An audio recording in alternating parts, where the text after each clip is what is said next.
तर मित्रांनो, आता मी आहे कोकणामध्ये, महाडमध्ये, आणि मी तुम्हाला एक अनबिलिव्हेबल असं दृश्य दाखवणार आहे. आता जसं आपल्याला माहिती आहे, छत्रपती शिवाजी महाराजांचं वर्चस्व हे सगळीकडे होतं, पण जे दृश्य मी आता तुम्हाला दाखवतोय त्याच्यामध्ये महाराजांच्या चेहऱ्याचं पूर्णपणे आकृती ही पाहायला मिळते.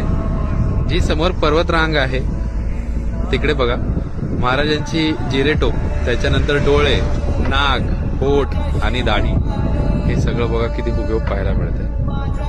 तुमच्यापैकी किती जणांनी तिकडे येऊन हा अनुभव घेतलाय हे नक्की मला कॉमेंट सेक्शन मध्ये सांगा. पण खरंच अंगावर काटे आणणारं दृश्य हे आज मी अनुभव करतोय इथे.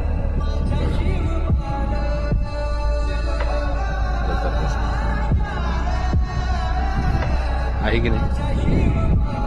म्हणजे महाराजांचं वर्चस्व हे निसर्गामध्ये